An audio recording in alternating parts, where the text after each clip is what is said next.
Good. I just started the recording. Wonderful.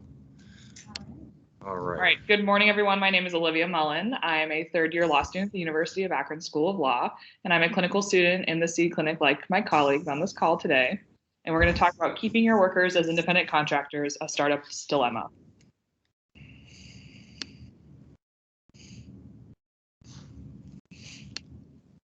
So I'm going to do a brief overview of my PowerPoint. We're going to talk about why this matters to startups, the consequences of misclassification, how to prevent misclassification, and give you some resources to utilize. So first of all, why does worker classification matter? Lawsuits can come in form of class actions when multiple workers unite against the employer. They're expensive, time-consuming, and will involve a leadership team of a startup, taking away from their resources. Your company may be also on the hook for attorney's fees and damages. Next, there are also fines and penalties. In cases where misclassification is deemed unintentional, an employer may be charged with the following: a $50 fee for each W-2 that is not filed, 1.5% of the employee's wages plus 40% interest of the employee's FICA, which is Social Security and Medicare contributions, and 100% of the employer's matching FICA contributions. And this is if the Department of Labor suspects that misclassification was unintentional. However, if misclassification was intentional on a startup or another business, they can be charged with the following: 20% of all employees' wages that are paid, 100% of FICA contributions for both the employee and the employer, up to $1,000 in criminal penalties per misclassified employee, and up to a year in prison. Individuals responsible for misclassification can also be held personally accountable. There's also the issue of bad press. Misclassified employees who file a complaint may be eligible for benefits owed to them, including but not limited to 401k contributions, health and welfare coverage, stock options, overtime, paid time off, and break time. Additionally, there's bad press that can come into play that can really tarnish your startup and hinder your business's goals. In addition to a myriad of fees and fines, audits and class action lawsuits stemming from classification can drag a company into the spotlight, resulting in bad publicity and an irrevocably damaged reputation. A lawsuit alone can cripple a company with legal costs, punitive damages, compensation, beyond fines and back payments, and lost employee time. There's also the possibility of entire bankruptcy or loss of your venture, which I'm going to talk about in the next slide with this company called Homejoy. And then later we're going to talk about personal liability as well. So I want to talk about this company called Homejoy. Homejoy was faced with 4 pending lawsuits and had to shut down in 2015. Homejoy is an on-demand cleaning service company and faced the consequences of an employee misclassification lawsuit that shut down their entire company. Homejoy mimicked Uber in the home cleaning industry, and it drew the attention of venture capitalists hunting for the new gig economy unicorns, and eventually raised some $40 million from Google Ventures, PayPal co-founder Max Levchin, and among others.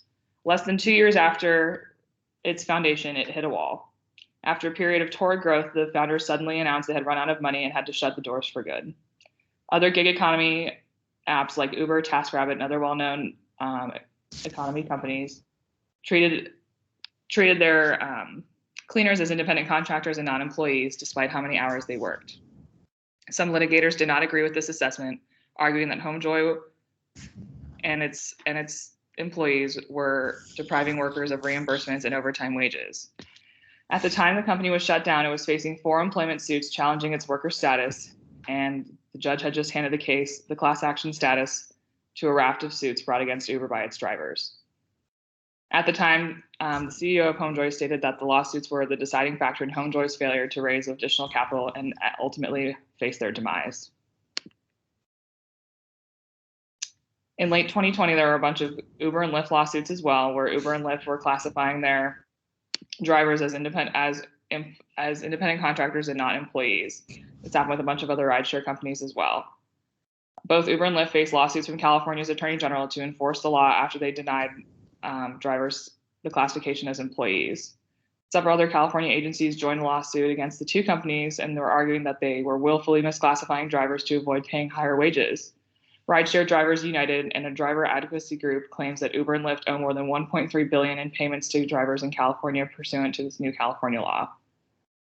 Additionally, in February of 2021, the California Supreme Court rejected this entire law that California was going to make their Uber and Lyft drivers employees.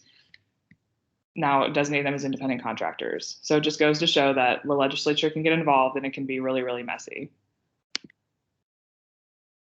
So now I want to talk about how you can ensure that your workers stay independent contractors when you're in a startup company. So you don't have to pay the additional benefits, and you can make sure that you're utilizing the best kind of people for the resources that you need.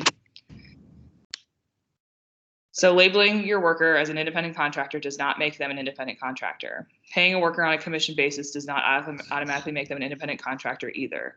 Signing a contract with the language independent contractor does not make your worker an independent contractor as well.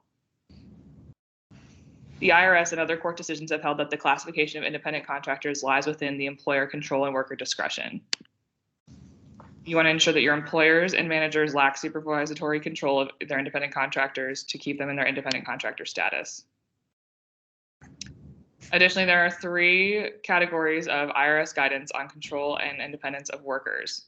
The first one is called behavioral. And you ask yourself this question: does the company control or have the right to control what the worker does and how the worker does his or her job? If the answer to that question is yes, then you're most likely having an independent contractor behavior. Next is financial. Are the business aspects of the worker's job controlled by the payer? These things include like how the worker is paid, whether expenses are reimbursed, and who provides the tools or supplies. If the independent contractor, if the worker is providing their own supplies and expensing themselves and getting reimbursed by the company, they're most likely falling in the category of independent contractor. Next is the type of relationship. Are there written contracts or employee type benefits like a pension plan, insurance, vacation pay? And will the relationship continue, and is the work performed by a key aspect of this business? Those are the questions you want to ask yourself. Independent contractors typically have shorter timelines of work compared to employees, which is usually indefinite. Businesses must weigh all these factors when determining whether a worker is an employee or an independent contractor. Some factors may indicate that the worker is an employee, while other factors indicate that the worker is an independent contractor. There is no magic set of numbers or factors that makes the worker an employee or an independent contractor, and no one factor stands alone in making this determination. Also, factors which are relevant in one situation may not be relevant in another. It really is a case-by-case basis. And here are the 20 factors used by the IRS. This is a little bit outdated, but it's still a helpful tool to classify a worker as an independent contractor or an employee. A worker does not have to meet every factor in the test to be considered either an employee or an independent contractor. To help indicate the level of control the payer has over the worker, the more control there is, the more likely that the worker will be classified as an independent contractor, and the less amount of control will likely lead that the worker is an independent contractor. So a couple of factors I want to point out: if there's any sort of training, instructions to the worker, a lot of supervision, a lot of these are supervisory. You'll see those more in an employee than an independent contractor. But like I said, it's still a case-by-case basis. It really depends on the exact status of what your business is doing, what your needs are for these workers, and their skill sets. So I want to do a little exercise. So someone has to volunteer and participate. So I want to go through who is an independent contractor and who is a worker. So first, in this example, we have a university janitor, and the university janitor gets a set schedule and a location made by the University of Akron. Their cleaning supplies and transportation are provided, and they have a sequence of buildings and rooms created by UA and a checklist to finish their work, and they must get approval for additional staff on a project. Do you think that the university janitor is an independent contractor or an employee? Anybody? Gloria? So I'll volunteer. So yes, they're not an independent contractor. They're an employee because everything's provided to them. They have a set schedule. They don't really have a lot of leeway with the job details. Awesome, great job. So in this case, Gloria is right. The house cleaner is an independent contractor, like she said, because they are in control of their own scheduling of services, are provided with their own equipment.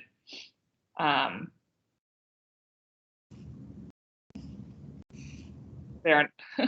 I just read the wrong slide. The university janitor is most likely expected to follow the checklist provided with the equipment used to fulfill the job.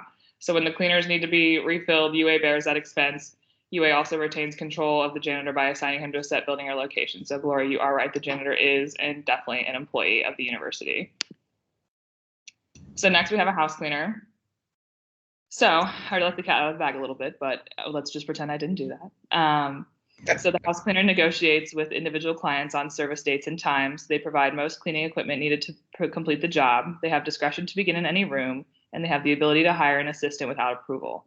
So do we believe that the house cleaner is an independent contractor or an employee? Anybody? Building contractor. And why would you say that, Joel? Because she basically runs her own business. Like, she's the one who negotiates, and she set the date. She has the discretion to run her business the way that she wants to do it. She wants the discretion to hire other people. So basically, it has all the features of an independent contractor. You're correct, Joel. In this case, the house cleaner is an independent contractor since they are in control of their own scheduling services and provide their own equipment. There are some exceptions where some house cleaners use the home's vacuum cleaner and other things, but in general, they do provide their own equipment. They have the discretion to begin in any room that they want in the job. They can have an assistant. Next, I want to talk about vicarious liability for business tort claims. So this is basically for you have a classification of an employer-employee relationship. Employers are liable for torts committed if they are designated in an employer-employee relationship, and it is within the scope of employment, and if reasonable precautions are not taken. Vicarious liability is a form of strict liability that arises from the common law doctrine of agency. Employers and employee relationship constitutes an agency relationship. Under this doctrine of law, vicarious liability can be imposed on the principal, the employer, for the actions of the agent. Olivia, Yeah. we're losing your audio just a little bit here. So maybe we'll just slow down just a tad. Okay. And let me ask you to explain for our audience, what is a tort? I'm always thinking of food and fart, but what's a tort? A tort is any sort of civil wrongdoing. So when you think of negligence, you think of car accidents, you think of assault or battery, false imprisonment. Those are a couple intentional torts. The biggest one is negligence. So you want to think of stuff like car accidents, slip and fall accidents, things like that could happen. Excellent. Thank you. That helps a lot. And then you can go ahead and walk through this slide again. So we pick the audio up and then off you go. Okay. So there's vicarious liability for business employers in an employer-employee relationship. So when you're in an employer-employee relationship under the doctrine of agency, your employer is liable for the acts of the employee if they are torts committed within the scope of employment and if reasonable precautions to prevent that tort are not taken. So this is an example of if you have a delivery truck driver and they're texting while driving on the job and they get in a car accident. Your employer could be held liable because the delivery driver is making a delivery and they're within their scope of their employment. And the employer can be held liable against the person who was wronged or hit by the delivery driver. And the employer can be on the hook for that.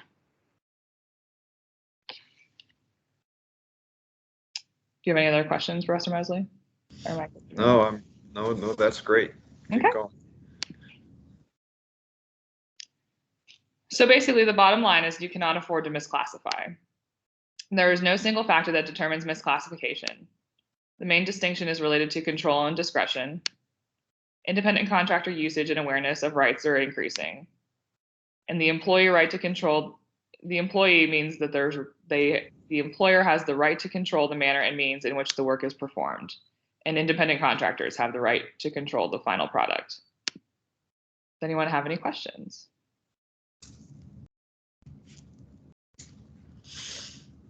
I'll add one comment and maybe we'll get a question. So I really appreciated, Olivia, how you described that, you know, the employer has vicarious liability for their employees. So the question, I guess, that I'll present to the class here is, so let's suppose you are an independent contractor. How would you imagine you might establish that contractually to prevent, as much as you can, vicarious liability then resting on the person that hires the independent contractor? Can anybody imagine what you would do contractually about that? Joe? Is that an indemnification clause? Yeah, it does, exactly. So that's a, you know, that's a make right clause for any act that's committed, you know, while the independent contractor is working for the person that hires them. The other thing we do in our contracts most of the time are independent contractor agreements. Now, many times we're representing the hiring party when we write these, let me tell you that. I'm not the independent contractor. So what we would do is we would put a clause in there that says, you know, independent contractor is not an agent of the hiring party. They are not authorized to take certain actions. And so we specifically limit that association in the contract to do what we can to shield our hiring party from vicarious liability of an independent contractor. You can still have vicarious liability with an independent contractor, but we can do what we can to mitigate that contractually. Okay. There's a few clauses we put in there. You have your liability waivers as well. But one very important thing when you're writing an agreement on behalf of a company who's contracting an independent contractor, who, by the way, doesn't have to be a person, it could be another company, can also be classified as that. It's important to look at their IP clause, because with an employee relationship, typically everything that's being created is a work made for hire and the company is owning it. With an independent contractor, you can have an argument to say that contractor is bringing their own intellectual property as well. So I always like to make sure we have those clauses in there to say that the company is going to own the work as well. So very important. That's great. You do try your best to not exercise as much control, but at the same time, you want to cover all the bases to make sure that your client is in a favorable position. So these are just some provisions that we're throwing out there. And if you're reviewing a contract or writing a contract, that's kind of where your mind should go. Like, how can I not exercise too much control to cross the line, but still keep my client in a good position at the end of the day? Well, thank you so much, Olivia. Thank you. That was terrific. Good job, Olivia. Thank You know, for our, you know, for our viewing audience through the Burton D. Morgan grant, the Seed Clinic at the University of Akron provides contractual services like these to new companies, been in business less than 5 years, have less than $100,000 in gross annual receipts, not profits, receipts, and can't afford an attorney. And we have a special accommodation for Northeast Ohio college students, and oftentimes there's no fee for those services, and we can help with agreements like this. So thank you very much, Olivia. Again, I appreciate it. Of course. Go ahead and stop the recording.